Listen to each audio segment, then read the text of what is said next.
Alright, hello everybody, and welcome to day 2 out of 100. Right now, we are still in the cave that we found last episode to hide in, and where I had that existential thought. I've always wondered why dudes have nipples. What service do they perform? Like, what use are they? I don't know, but I pondered that while I was waiting for day to come. But we have to get out of here, and I was looking around for a way to just get back up, but that wasn't happening, so I just started tunneling back up. And after a few minutes, we're out here getting more food, because we're going to need lots of it, and sweet berries just seem to be all over the place. Thank you, Minecraft gods, for the taiga biome. But we're getting into the snowy taiga, and that presents a problem, because I'm not sure what animals spawn there. I know sheep do, but they're not a very good food source. So I'm going to have to worry about that when the time comes. But I did find a little small natural tunnel that didn't go anywhere, and I farmed up some moss. Don't know why I couldn't have done it back in the cave we kind of spent the night in, but I'm not questioning myself at this point. I was focused on survival, not really vanity. But the moss blocks, I have to tell you, will not come in handy. I'm not sure I ever used them. I just got them because I wanted them.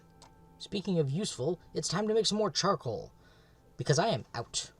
Thank Vanilla Tweaks for the timber data pack.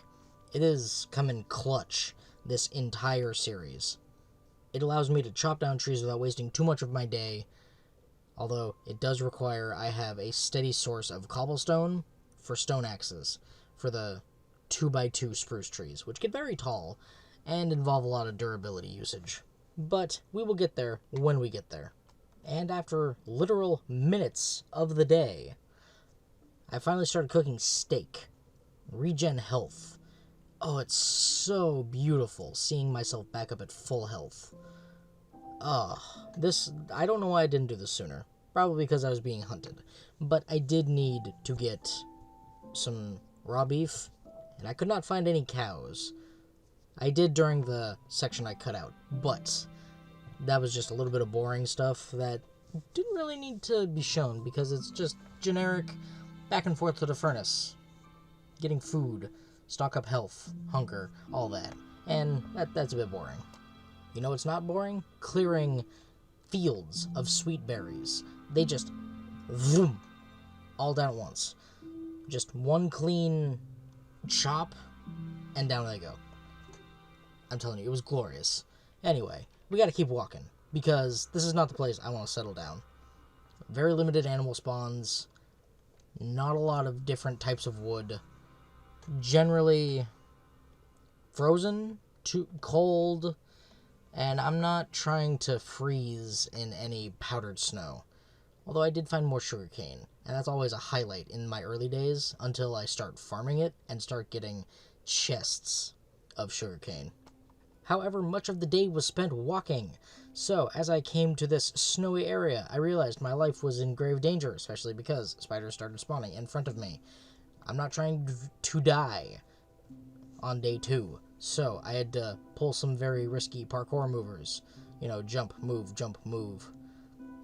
And I also ran by this tree catching fire. I thought very little of it. I don't know why. I did, however, find a few bits of iron in this little hole I found. That's always a plus, no matter what day you're on, because iron is useful. However, it was here that I decided to shack up for the night, I guess you could say. I wanted to leave a little window, but I was afraid I was going to get shot by a skeleton, so I just plugged it up. But I did, however, use this opportunity to smelt my iron, because it's going to be very useful in the coming days. And as my iron was smelting, I started upgrading my tools. Making that axe was a very bad waste of iron. I could have used that for a bucket, but I'm not gonna make a big stink about it now, because what's done is done, and we're just waiting for the end of day 2.